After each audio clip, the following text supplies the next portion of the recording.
Bienvenue à vous, amis poissons. Je suis très heureuse de vous retrouver sur ma chaîne pour la lecture de vos énergies pour ce mois de novembre déjà.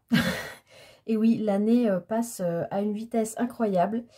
Bref, j'espère que vous allez toutes et tous très bien, que vous avez passé un beau mois d'octobre. N'hésitez pas à aller regarder, si ce n'est pas déjà fait, la vidéo d'introduction que j'ai postée il y a quelques jours sur ces lectures du mois de novembre. Rien de particulier par rapport au mois dernier, si ce n'est que j'ai tiré 2 cartes dans un Lenormand sur le plan sentimental au lieu d'une seule dans un tarot, et que j'ai pris un petit message que je vous lirai en fin de guidance. Voilà.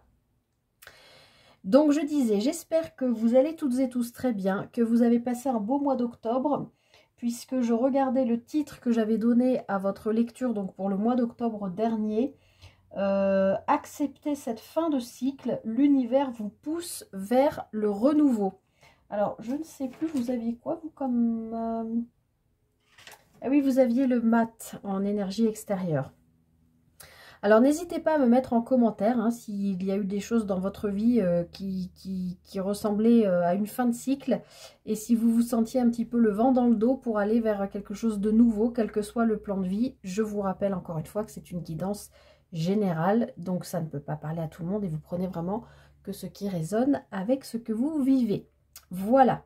Allez, on va aller regarder l'énergie qui va vous accompagner du coup sur ce mois de novembre. Donc c'est l'énergie extérieure, celle que l'univers vous envoie pour vous accompagner tout au long de ce mois de novembre. Énergie que j'avais prétirée sur les projections du deuxième semestre 2024. Alors, amis poissons, vous n'êtes pas le seul signe à avoir la roue de fortune en énergie extérieure sur ce mois de novembre. Roue de fortune qui porte, vous le voyez, le chiffre 10, donc qui nous parle bien de nouveau, hein, on est dans la continuité je pense de la lecture du mois dernier, qui nous parle de fin de cycle hein, avec le 10, et surtout qui nous parle d'un coup de pouce que l'univers vient vous envoyer pour vous aider à remettre, à retrouver l'énergie pour tourner cette manivelle, pour actionner de nouveau votre roue du destin. Hein. La roue de fortune, c'est un peu ça. Peut-être que vous vous êtes récemment senti, bon en plus sur le mois dernier, s'il y avait une espèce de quelque chose sur un plan de vie à clore, à terminer, hein, puisqu'on parlait d'accepter une fin de cycle. Là, sur ce mois-ci, on voit bien que l'univers va vous accompagner toujours dans ce processus de renouveau. Hein. Ça peut concerner un plan de vie ou plusieurs plans de vie, même si, comme j'ai l'habitude de vous le dire dans ma lecture à moi, dans mon dictionnaire à moi de lecture du tarot, la roue de fortune, pour moi, parle souvent quand même du professionnel. Donc voilà, il y a peut-être quelque chose qui s'enclenche de nouveau, quelque chose que vous avez probablement souhaité, ou même des intentions que vous avez posées, même de manière inconsciente. Hein. Et il y a quelque chose qui se met en route, en tout cas, sur un aspect général, en dehors du pro. On voit bien que, voilà, il y a quelque chose qui redémarre. L'univers vient vous donner un petit coup de pouce pour vous aider à remettre cette roue du destin en route, mais en votre faveur. Hein. La roue de fortune, en général, sauf si elle sort à l'envers, c'est quand même une énergie qui est positive. Donc il y a quelque chose de, comme s'il y avait vraiment un renouveau qui continuait de se mettre en place. Allez, on va aller voir comment cette roue de fortune se décline dans votre tirage. Donc on va aller regarder ce que vous quittez, l'énergie dans laquelle vous êtes fin octobre, et donc du coup dans laquelle vous rentrez en début novembre. Le 6 de coupe. Alors, ici, les poissons, vous pouvez avoir, alors ce qui est en résonance avec la roue de fortune, parce que le 6 de coupe nous parle du passé, nous parle de nostalgie, nous parle de possible mélancolie. Ça peut nous parler aussi de choses en rapport avec l'enfance. Donc, il y a peut-être des choses là sur lesquelles vous êtes en train de travailler de manière consciente ou non, mais qui peuvent être en rapport avec le passé, comme on l'a vu déjà sur le mois d'octobre.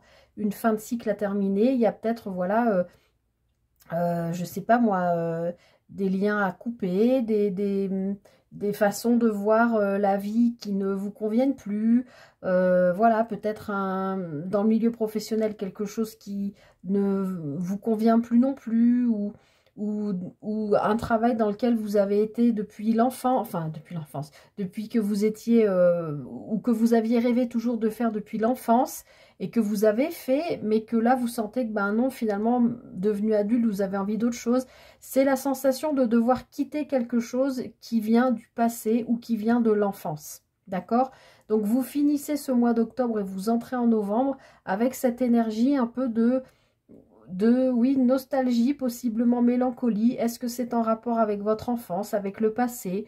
Est-ce que il y a des gens que vous ne côtoyez plus ou moins ou différemment? Peut-être c'est difficile. Il y a peut-être voilà des amitiés qui se terminent, des liens familiaux qui se détendent. Vous voyez, il peut y avoir des choses comme ça.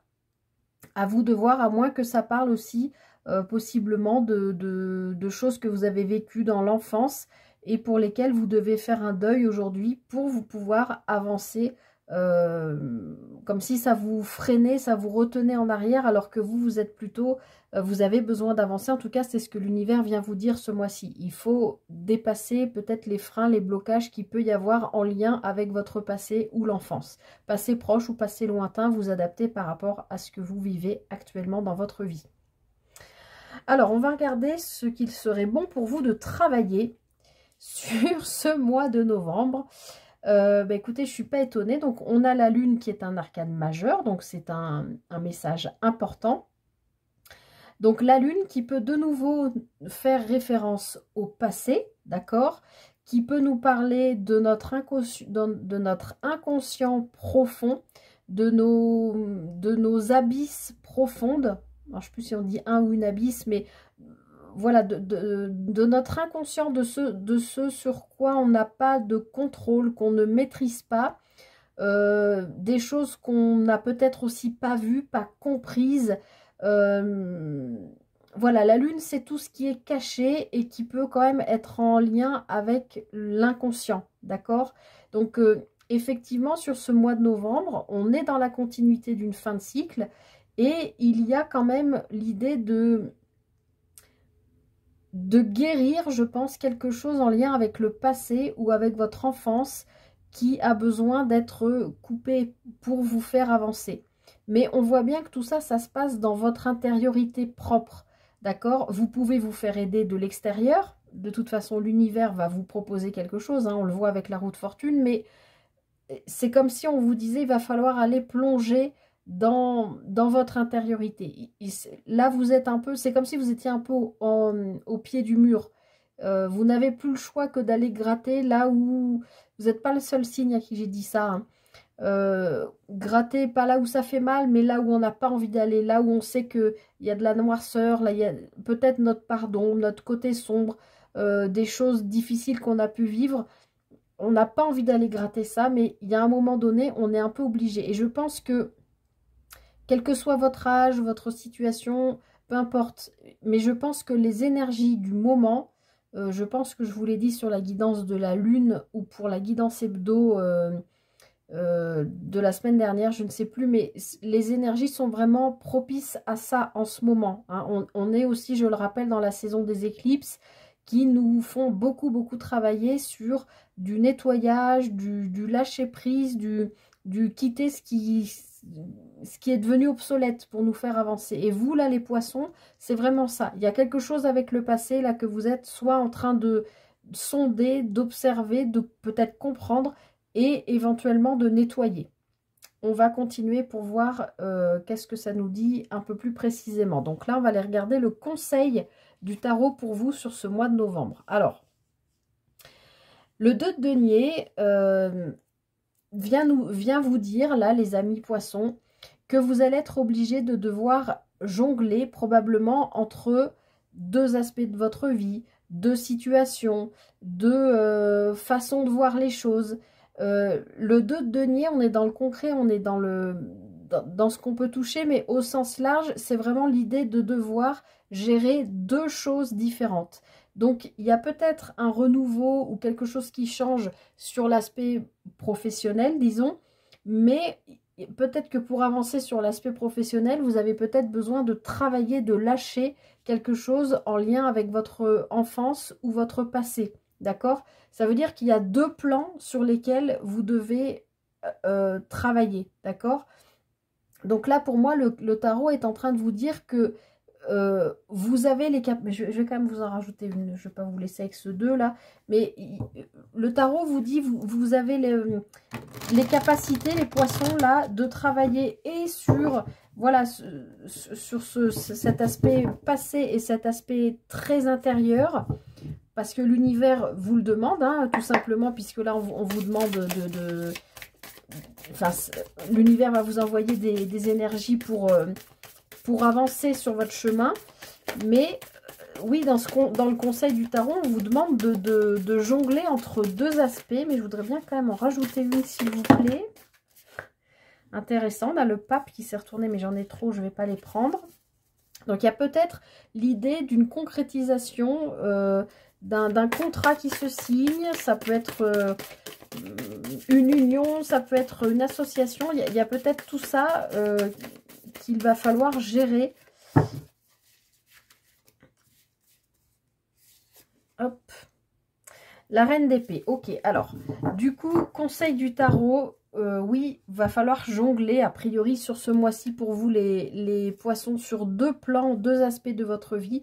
Mais vous avez aussi l'énergie de la reine d'épée. La reine d'épée, c'est... elle est lucide, elle voit clair dans le jeu des autres. Elle ne se fait pas avoir. Elle est intuitive aussi d'une certaine manière, mais surtout, elle est tranchante. C'est-à-dire, le conseil du tarot pour ce mois-ci, c'est oui, apprendre à jongler entre différentes sphères de votre vie, différentes manières de penser, différentes, vous adapter. On est dans une guidance générale. Plusieurs choses différentes en tout cas, qu'il va falloir mener, hein, voilà, sur deux choses différentes. Mais avec cette énergie de la reine d'épée, on vient vous dire que vous saurez le maîtriser. Le conseil du tarot, c'est vraiment soyez tranchant. N'allez pas tergiverser, n'allez pas dans les conversations sans fin pour trouver des compromis de je sais pas quoi. Non, votre petite voix intérieure, c'est sans ce qu'elle a à faire, comment elle doit agir, comment elle doit mettre en place les choses et comment et avec lucidité, d'accord?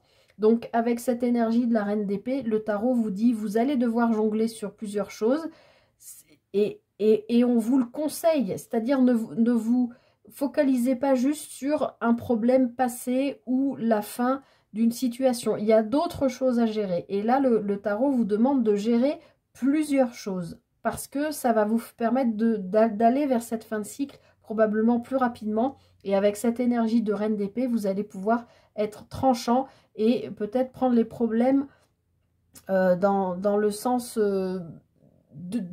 comment on dit, je prends ce problème en premier parce que c'est le plus urgent. Ensuite, je gérerai ça. Ensuite, je gérerai ça. Prendre, voilà, les priorités. Agir par priorité et par élimination. Qu'est-ce qui est le plus important pour vous d'abord? Est-ce que vous voulez d'abord travailler ce qui est en rapport avec l'enfance, avec le passé, qui résonne sur votre intériorité? Ou est-ce que vous voulez travailler sur le plan pro? Ou peut-être sur une relation? Ou, vous voyez ce que je veux dire? Mettre prioriser les choses, en fait, dans ce qui compte le plus, du plus important au moins important. Et clac, clac, clac, la reine d'épée, elle est lucide, elle sait où elle va, elle se laisse pas embobiner. On va pas lui faire à l'envers, même si on peut lui raconter tout ce qu'on veut, essayer de l'entourlouper, ça ne passera pas. La reine d'épée, elle est claire, elle sait ce qu'elle veut et elle sait où elle va. Donc, conseil du tarot, vous saurez gérer plusieurs situations ce mois-ci. Pour conclure, on va aller voir comment vous terminez ce mois de novembre. Waouh! Et comment vous entrez en décembre. Bah, écoutez, avec la carte du fou, encore un arcane majeur. Vous en avez quand même deux hein, sur 4 cartes. Vous terminez ce mois en osant être qui vous êtes, en osant vous montrer tel que vous êtes, en osant franchir un cap. En osant suivre la roue de votre destin. C'est peut-être pas ce que vous aviez prévu initialement, mais là vraiment avec ce conseil du tarot et cette reine d'épée, c'est lucide, c'est clair, vous savez où vous allez, vous avez peut-être eu un choix, vous aurez peut-être un choix à faire avec ce 2 de denier, mais en fin de mois, le choix est fait et vous savez où vous devez aller et ce que vous avez à faire. Et là, quel que soit le plan de vie, c'est limpide. Alors bien sûr, le fou, il a aussi ce côté insouciant, j'allais dire inconscient, non, il a ce côté insouciant. Euh, mais avec une reine d'épée dans le conseil du tarot, je pense que il n'y a pas tant d'insouciance que ça. Vous finissez ce mois en sachant très bien où vous allez. Vous savez qu'il y a, voilà, il se jette dans le vide, hein, le fou. Hein. Ça veut dire s'il se jette dans le vide, dans le sens philosophique du terme, ça veut dire qu'il dépasse une épreuve et surtout, ça veut dire que intimement, infiniment, profondément, il a confiance en lui. Donc vous avez une énergie de j'ai peut-être réparé quelque chose du passé parce que c'était le moment et il fallait que je le fasse. Et ben maintenant, ça y est, je suis prêt, ok, ou prête, j'ai senti ce que l'univers m'envoyait pour me faire avancer. Et en fin de mois, je suis prêt ou prête à foncer et à avancer vers là où je dois aller. Ou changer ce que je dois changer, ou voilà, améliorer, ou changer une relation, ou y mettre un terme, ou démarrer quelque chose de nouveau. À vous d'adapter. Bon, bah dis donc, les poissons, ça dépote hein, ce mois-ci. Hein. Alors, on va aller voir sur la sphère sentimentale. Comme c'est la même idée que le mois dernier, pour moi, dans mon intention, premier décan, deuxième décan, troisième décan, poisson. Mais vous pouvez choisir choix 1, choix 2, choix 3, avec une question que vous posez sur le plan sentimental, ou 3 questions, et vous choisissez quel tas répond à quelle question d'ordre sentimental. Alors, pour le premier choix, on a la croix et l'ours. Donc, il y a bien aussi sur cette sphère quelque chose qui se termine, qui a probablement été extrêmement lourd pour vous, mais on voit que vous retrouvez une force. Alors, ça peut être une force, comme je vous le disais, hein, en fin de mois, de confiance en vous, mais ça peut être aussi retrouver une certaine assise financière qui vous permet de mettre fin à quelque chose. Alors, je dis pas fin d'une relation. Ça peut être, vous êtes dans une relation, ça fait des mois que vous cherchez à déménager, par exemple, hein, l'exemple bateau. Vous n'y arriviez pas parce qu'il manquait de l'argent, par exemple, pour le faire. Là, on voit que il y a la croix, c'est vraiment c'est la dernière carte du Lenormand en plus, donc on est vraiment sur la fin d'un cycle, la fin de quelque chose. Donc si vous êtes dans un couple existant et que tout se passe bien dans votre couple, c'est la fin de peut-être d'une routine, peut-être de... en tout cas, on voit qu'il y a la fin de quelque chose, mais pour aller vers quelque chose de encore plus fort, encore plus construit, encore plus solide, d'accord? Et si vous êtes célibataire, a priori, encore une fois, vous prenez toujours des pincettes sur le plan sentimental parce que je sais que ça vous touche particulièrement. Ne faites pas vos vies en fonction des guidances, mais là, on peut nous dire qu'il y a la fin attendue, parce que la croix nous parle aussi de spiritualité, de foi, d'espoir, d'avoir fait des prières aussi, poser des intentions. Et il peut y avoir la fin d'un célibat, ou en tout cas la notion de vouloir finir un célibat parce que vous retrouvez une forme de force, de confiance en vous. Peut-être parce que aussi vous avez réglé des choses en lien avec le passé qui vous freinaient par rapport à une nouvelle rencontre éventuelle. Alors ensuite, pour le choix numéro 2, on a l'étoile et on a les souris. Alors là, on voit que vous êtes protégé, guidé, accompagné par rapport à une situation qui vous stresse profondément. Alors là, ici, si vous êtes dans un couple, ça peut être voilà, une situation dans votre couple. Soit votre couple va bas de l'aile, soit c'est vous qui n'allez pas très bien, soit c'est votre partenaire qui ne va pas très bien. Ça peut être 1000 situations, encore une fois, vous adaptez par rapport à ce que vous vivez, mais on voit bien avec l'étoile que alors, l'étoile peut aussi, dans le Normand, peut nous parler de communication sur les réseaux sociaux. Mais là, si on parle de l'idée d'un couple existant, vous êtes dans l'espoir ou vous êtes guidé pour sortir d'un stress, je pense. D'accord? D'une inquiétude où il y a quelque chose qui s'apaise au sein de votre couple, s'il y a couple. Si vous êtes célibataire, vous êtes dans l'espoir de, encore une fois, sortir de ce célibat, mais peut-être ça vous fait peur, ça vous inquiète, ça vous stresse. Hein, peut-être parce que vous avez déjà vécu des situations difficiles ou peut-être parce que vous êtes célibataire depuis longtemps. À vous d'adapter. Pour le choix numéro 3, oups, alors je ne montre pas la poitrine de cette femme. Alors, ici, c'est intéressant parce qu'on a l'homme avec la rose à la main, donc plutôt un homme séducteur, en tout cas une énergie yang. Hein, c'est pas parce qu'on a la carte de l'homme, c'est forcément un homme. Ça peut être une femme, vous adaptez. Et on a la femme, alors on a l'homme plutôt romantique, et là on a la femme plutôt bon, vous voyez qu'elle n'était pas très habillée, plutôt légère, voilà, je cherchais le nom. Oui, alors ce qui est intéressant ici, c'est que les deux ne se font pas face. Ce serait comme ça, ce serait différent. Là, les deux ne se regardent pas, même ils se tournent le dos.